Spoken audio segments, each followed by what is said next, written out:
പ്രിയപ്പെട്ടവരെ, മറ്റൊരു വാർത്ത കൂടി തിരുവനന്തപുരത്ത് നിന്ന് എത്തുന്നു. ഇപ്പോൾ സമയം 10 മണി കഴിഞ്ഞ് 37 മിനിറ്റ് ആയിരിക്കുന്നു. ബൈക്ക് ഓവർടേക്ക് ചെയ്തതിലെ വൈരാഗ്യത്തിന് പോലീസ് ഉദ്യോഗസ്ഥനെ കൊലപ്പെടുത്താൻ ശ്രമം. എന്താ അല്ലേ? തിരുവനന്തപുരത്ത് വർക്കല സ്റ്റേഷനിലെ ഉദ്യോഗസ്ഥനായ ബിജുവിനെയാണ് കുത്തിക്കൊല്ലാൻ ശ്രമിച്ചത്. പ്രതികൾക്കായി അന്വേഷണം ഊർജിതമാക്കിയിട്ടുണ്ട്.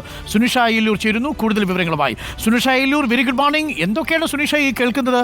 ബൈക്ക് ഓവർടേക്ക് ചെയ്തതിൽ കുത്തിക്കൊല്ലാൻ ശ്രമിക്കൂ, എന്താണ് സംഭവം?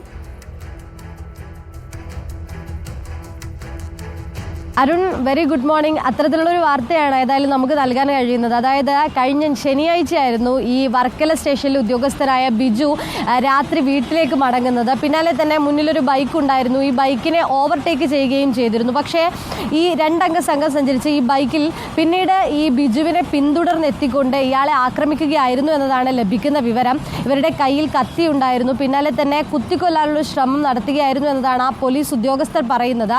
ഇയാൾ ഉടൻ തന്നെ ഈ ബൈക്ക് വെട്ടിച്ച് പോകാൻ ശ്രമിച്ചെങ്കിൽ പോലും പിന്നീട് ഈ മുതുകിനും കഴുത്തിനുമൊക്കെ വെട്ടേറ്റിട്ടുണ്ട് എന്നതാണ് മനസ്സിലാക്കാൻ കഴിയുന്നത്. നിലവിൽ ഈ പ്രതികൾ രക്ഷപ്പെട്ടിട്ടുണ്ട്. പക്ഷേ ഈ CCTV ദൃശ്യങ്ങളൊക്കെ പരിശോധിച്ചുകൊണ്ട് അയിരൂർ പോലീസ് ഒരു അന്വേഷണം നടത്തിയിരുന്നു. അതിൽ പ്രതികളെ തിരിച്ചറിയാൻ കഴിഞ്ഞിട്ടുണ്ട്. ഈ പ്രതി എന്ന് പറയുന്നത് വർക്കല അയിരൂർ സ്റ്റേഷനിലടക്കം കൊലപാതക കേസുകളിലടക്കം കൊലപാതക ശ്രമങ്ങളിലടക്കം പ്രതികളായിട്ടുള്ളവരാണ് എന്നതാണ് മനസ്സിലാക്കുന്നത്. ഏതായാലും പ്രതികൾക്കായുള്ള അന്വേഷണം പോലീസ് ഊർജിതമാക്കിയിട്ടുമുണ്ട്. ഒപ്പം തന്നെ ഈ ഓവർടേക്ക് ചെയ്തത് മാത്രമാണോ ഇത്തരത്തിലുള്ള പകയ്ക്ക് കാരണം എന്നുള്ളതാണ് ഇനി പരിശോധിക്കുന്നത്. കാരണം ഓവർടേക്ക് ചെയ്തതിനുള്ള വിദ്വേഷം അത് ഇത്തരത്തിൽ കൊലപാതകത്തിലേക്ക് നയിക്കുമോ എന്നതടക്കമുള്ള സംശയവും അന്വേഷണ ഉദ്യോഗസ്ഥർക്കുണ്ട്. ഏതായാലും അത്തരത്തിലുള്ള സാധ്യതകൾ ഏതെങ്കിലും തരത്തിൽ ഇവരൊക്കെ തന്നെയും ഈ കേസുകളിൽ വർക്കല സ്റ്റേഷനിലടക്കം കേസുകളിൽ ഉൾപ്പെട്ടിട്ടുള്ള ഒരാളാണ്. അതുകൊണ്ട് ഏതെങ്കിലും തരത്തിൽ ഈ പോലീസിനോട് മുൻ വൈരാഗ്യമോ വിദ്വേഷമോ ഉണ്ടോ എന്നതടക്കം പരിശോധിക്കേണ്ടതുണ്ട്.